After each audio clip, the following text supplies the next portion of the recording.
All right, welcome. You are here with Riding in the Weeds, and today we are going to talk about expansion and contraction. So, this episode is for you if you find yourself getting super excited, getting all into life, and then suddenly everything kind of goes wrong.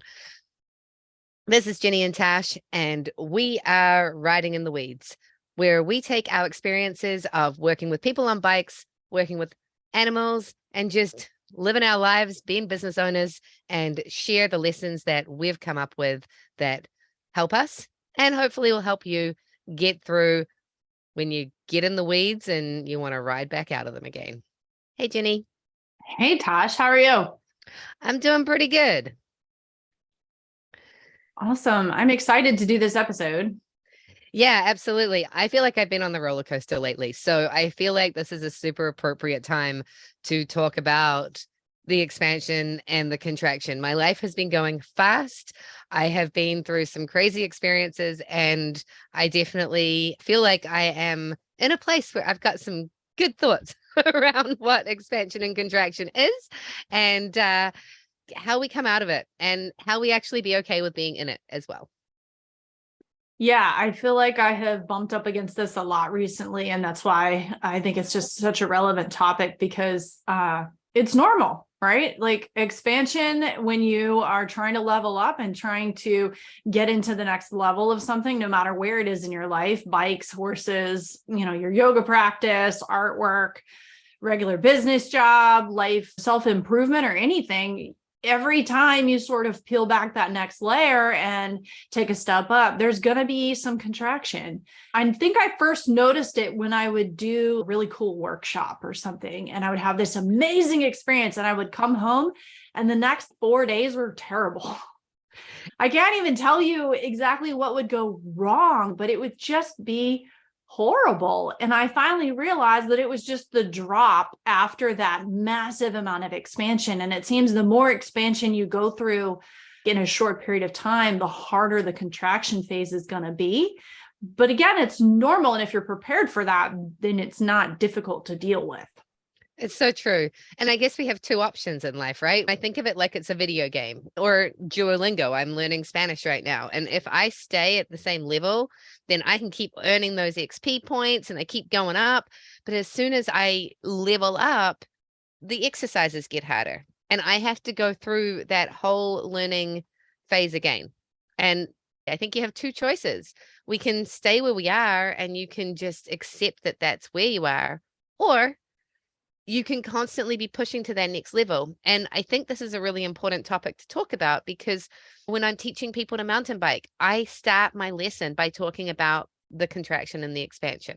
And for me, it's integration is where we start. Yeah, I think that's another way to put it is that contraction phase is all about integrating the new with what you're doing. I've had this experience recently with my horse, and we had just talked about it in the training program that I'm in, that sometimes before they make a big body change, they'll often have some weird behavior stuff that happens. Like a normally very easygoing horse might suddenly be spooky. And that's actually what happened on one of my last rides. And of course, I was trying to record for one of my lessons, and totally out of the blue, number one, he walked past me on the mounting block and drug me off the fence. I sit on the fence to mount because he's too tall. And I had to jump down, and I'm like, what the heck? He hasn't done that in probably 13 years, like legit. And then right after I ended up like half falling off the fence because I was so surprised about what was happening, he spooked and kind of startled. And I'm like, well, I'm not going to fork a leg over right now. So we walked a lap around the little area where we were in. And I came back to the fence and he was fine. And then again, while we were riding, he just started to get really worried about something. And I can't see anything. Like there's nothing in the environment. It wasn't breezy that day. There was like nothing there that I could truly see. But in the process of our ride, I could feel him making some really big body changes and some really big like kinematic changes in the way he was moving. Sometimes those things happen where it sort of is a little startling. And so you get a little weird and then you move on and level up again. Yeah, I want to just jump in. And it's interesting what you said there was the thing happened and it wasn't normal. And so you didn't fight it. You didn't yell at the horse. You didn't try and be like, "Hey, dude, we're right here. We're trying to record a lesson. Like, can you get back to being the way you were?" You adjusted instantly to what was going on. And I think that's like you mentioned yoga. I've been fighting a cold this last week, and I decided that that was the week that I was going to walk to the beach and do my qigong and do my hit workout. And at 3 o'clock, I was done and passed out. I tried to do the same thing the next day, and the same thing happened to me. And I was like, what is wrong with me? Well, what was wrong with me is I was not listening to the fact that I was feeling sick, and I didn't realize and I didn't adjust in that moment. And I think that that's such a key point to like, how do we deal with the contraction? And what you just said then is you completely adjusted your behavior. Now, I will give myself points because at 3 o'clock, when I started to feel really tired, I crawled into bed, which I never do, and I took a nap. And the next day, I didn't push through. And I think that's the key to contraction, is actually recognizing it and going, okay, now's not the time. Yeah. What can I do instead?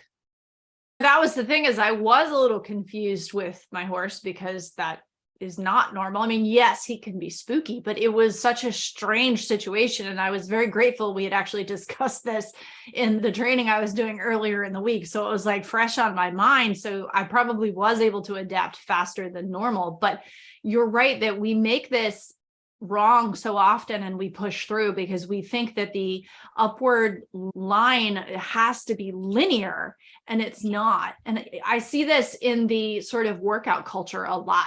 You know, people are like, "Oh yeah, man, I went and worked out and it was leg day and I'm gonna be sore for 3 days."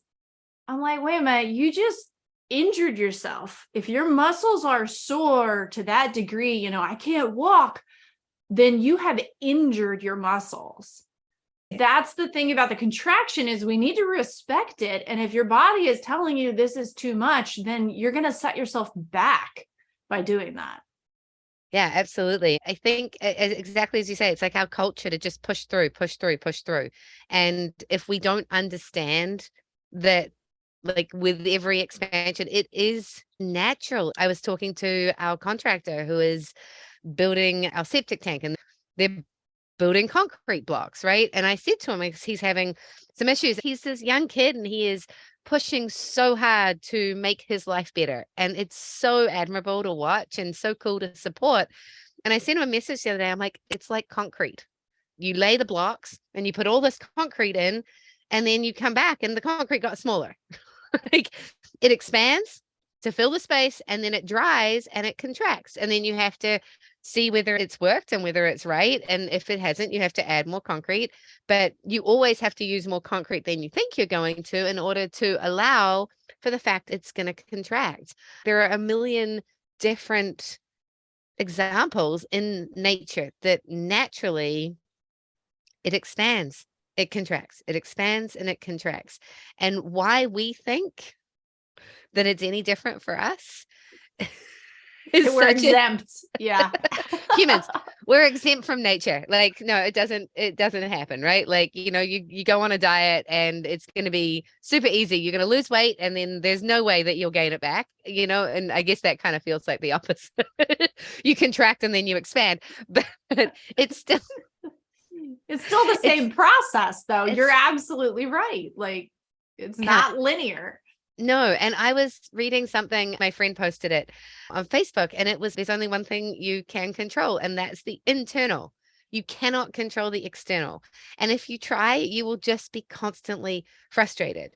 So again, back to what you said, it's like, how do we deal with this? We adjust, we allow. Woke up this morning and I looked at my husband, I was like, oh, the virus has passed, because I literally woke up this morning and was like, oh, I feel like I can actually get up and do some work. And I have been just like not really capable of getting anything done but the bare minimum. On Friday, I sat in bed and did reporting because I didn't have to think very hard. I've been avoiding the reporting, but I was in a nice state of contraction and I was like, this is the perfect time to do the stuff that's annoying because it's just delete and add a row, because that was what my body needed. It didn't need to be trying to do a podcast, which is what we'd planned to do on Friday.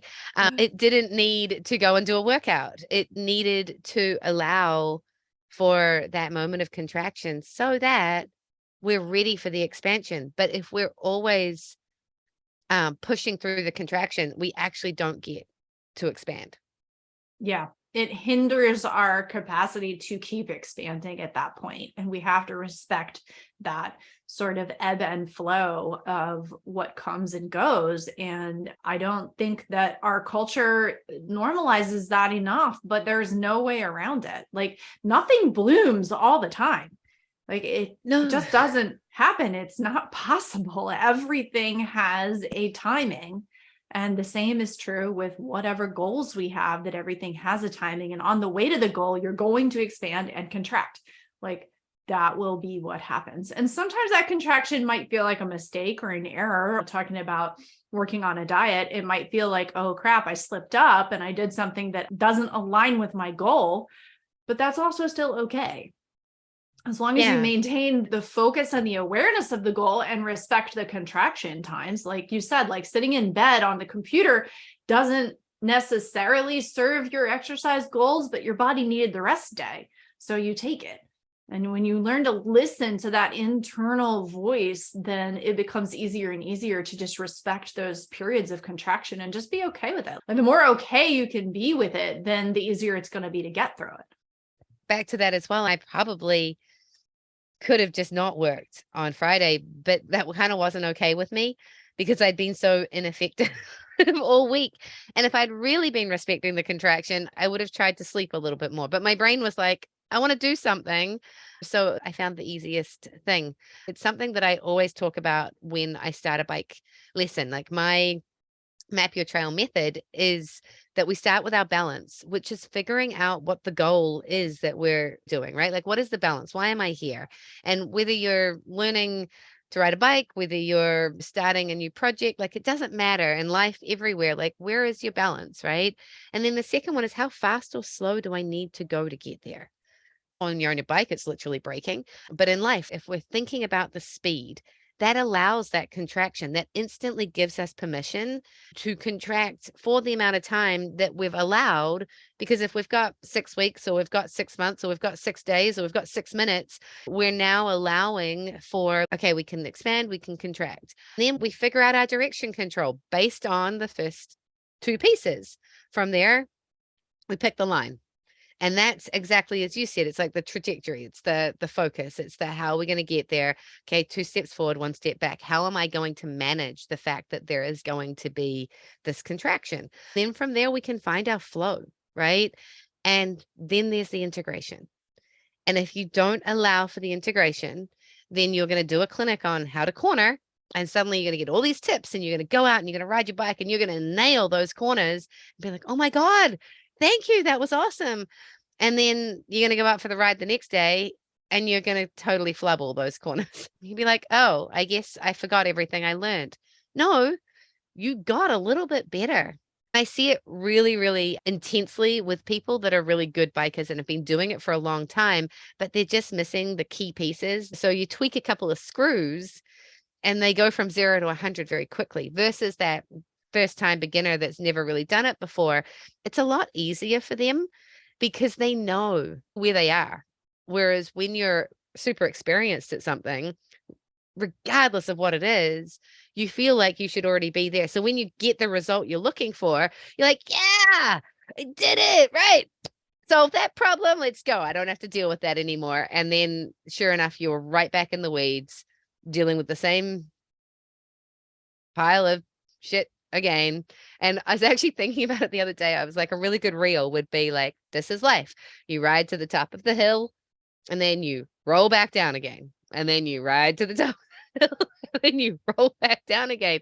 And that's kind of expansion and contraction and expansion and contraction and the roller coaster of life. If you're not on it, you can't appreciate it. Yeah. I think the key word that you said there in that statement is should. And I think that's where we get in trouble is when we bring up, I call that the S word sometimes, because when we use it, it generally means that we think that there's somewhere else that we should be instead of wherever we are.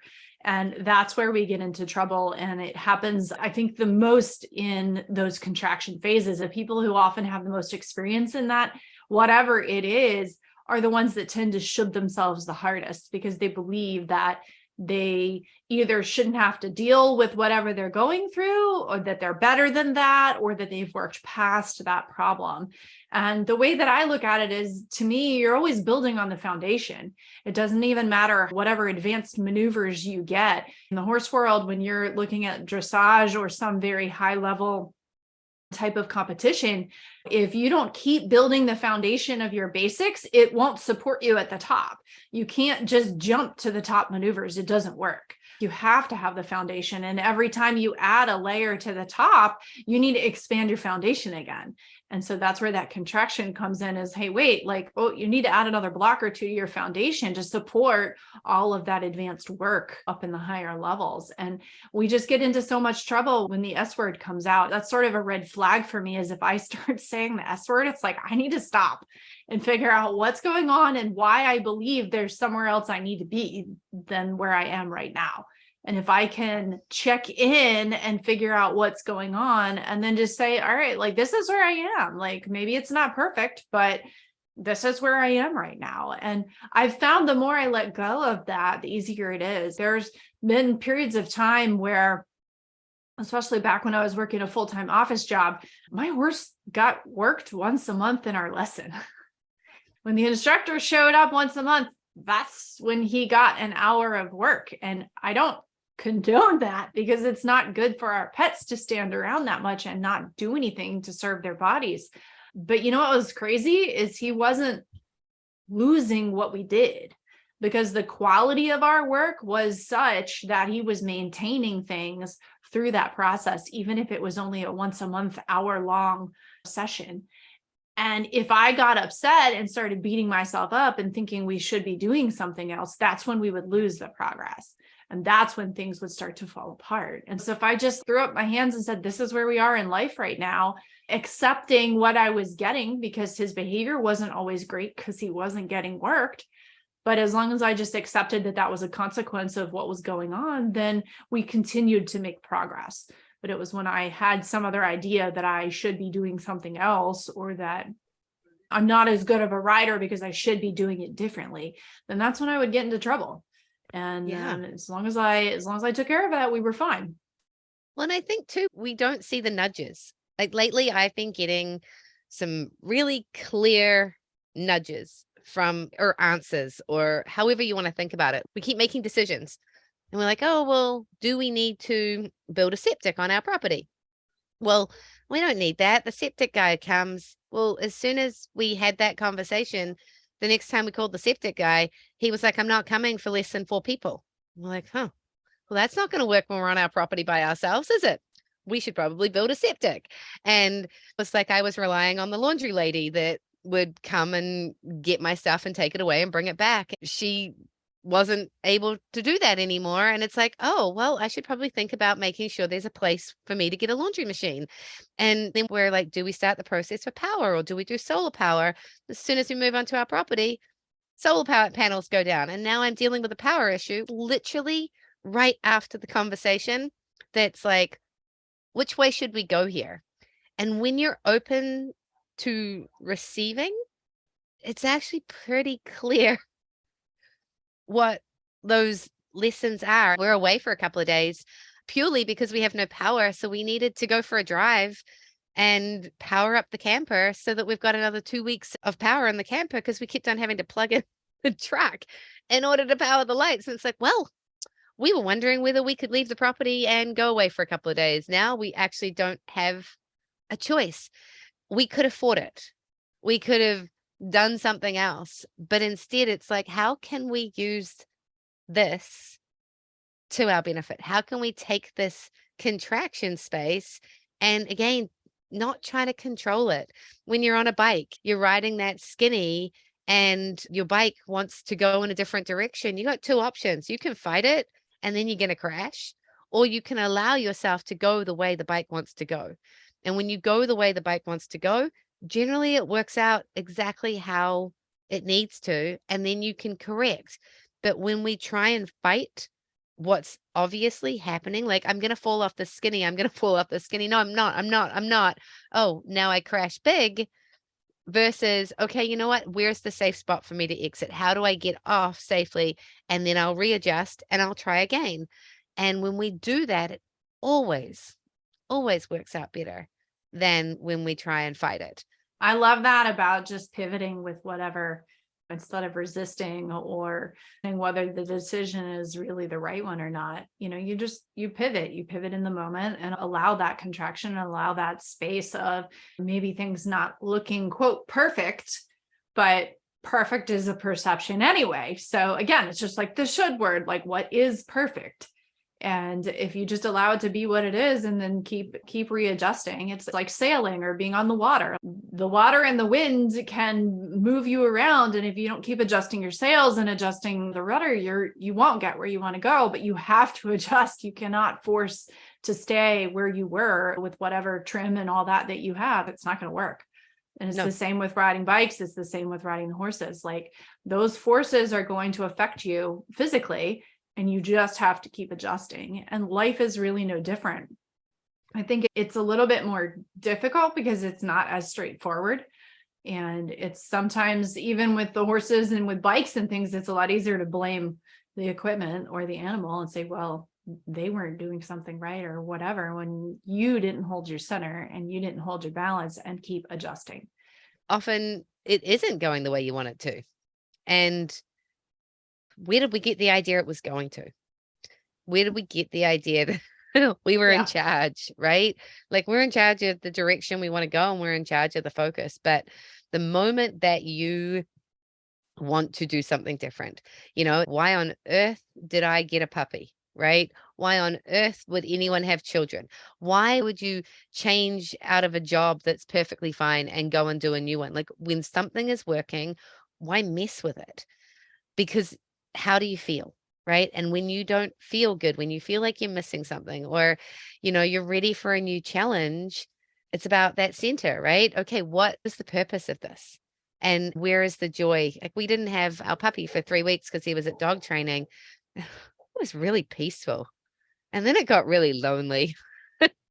And then it was like, there's no one to make me go for a walk. All of the inconveniences actually started to become the things that I was missing. And without the challenge, I mean, I remember I used to look around and be like, would it be easier if I was somebody who was okay with mediocre? And I was okay with vanilla. And life might just be easier if I was okay with just having a normal life. But that's not what I need to fulfill me. For some people, that's totally okay. And their challenges are in completely different places. I was recently having a conversation around where you live, and it was like, one person was like, yeah, but that adventure, and I wish I could travel more. But I'm like, I've got family. I think you kind of make two choices in life. You either stay somewhere where you're close to family, and that's the adventure, and that's amazing, or you go traveling and you don't have the family, and that's the adventure. But in both of those, you're giving up something. And it's the fulfillment. And if that's not fulfilling you, you change it. And if it is, then you let go of the comparison and you really dig into where you're at. And it's just constantly coming back to, how does this feel? Does this feel good? Is this the right decision for me? Is this the right place for me to expand? And then you're okay with the contraction. But when you compare, I think that's push. We fall into the, yeah, but they're doing it differently to me. Yeah. Well, that's okay unless what you're doing doesn't feel good to you. That, to me, again, is where we get in trouble, when we have the idea that there's a picture of exactly how it should look. And when we have that perception, that it should look a certain way and it doesn't, that's when we get resistant and that's when we get upset. And that's just not how it looks. You have to hold on loosely and allow for the ebbs and flows in the process as you work towards something. And the something may change. The picture of what it looks like to get to the end may change. You may change your destination on the map, but you're always working your way there. You might get rerouted a couple times or whatever, but just because you hit the contraction doesn't mean that you're off track. And it doesn't mean that it's wrong to be there. It's just part of the process. It's just part of the process. And I think holding on loosely is exactly what we need to do. No judgment. And yep, today's a tough one. Oh my God, today's an awesome one. Oh, yep, back in the weeds. Oh, look, I'm back on the path. That's probably a really good place for us to wrap up our conversation for today. So I don't know, have you got a quick summary for us, Jenny? What have we discussed today, and what's the best way for us to take the expansion and the contraction and use it to propel us forward versus letting it slow us down? It is a great place to stop for today. I think the key takeaways are the fact that expansion will be followed by contraction, and it's totally normal. It may not feel great, but allowing it to be exactly what it is the key to moving through it. And the more you can expect it and look for it, the more prepared you can be to ride that wave and to keep flowing forward in your journey. And the minute that you start thinking something should be anything, then that's a red flag to just really check in and figure out why you have that perception and what really needs to change about it in order to figure out how to be okay where you are and then make the adjustments that are necessary to keep yourself on track in the process. So I love it. I think this topic is one we could talk about for a really long time because it's quite nuanced, but it does apply pretty much everywhere in life. You really can't escape this happening at all. It's in nature. Beautiful summary. Thank you so much. And thanks for listening, guys. Please leave us a review, like, and subscribe our podcast. It makes a huge difference for us if you did enjoy this. And if you are looking for me, you can find me online at bettygohard.com. I am on Instagram at BettyGohard, Facebook, Natasha Lockie. Reach out if I can help you. Anything to do with mountain biking, confidence, or leadership, and how to really step into your dream life is where I like to focus. How about you, Jenny? Awesome. You can find me on the web at soulpetconnections.com. That is connections with an S. I am on Instagram and Facebook under the same handle as well. And yeah, I'd love to hear from you. If you have questions about connecting with your pets or with leadership in relation to animals and relationships, yeah, hit me up, let me know, and love to hear from everybody. So thank you so much for listening. It's a pleasure to chat with you, Tosh, and to connect with our listeners. And we will see you guys on the next time.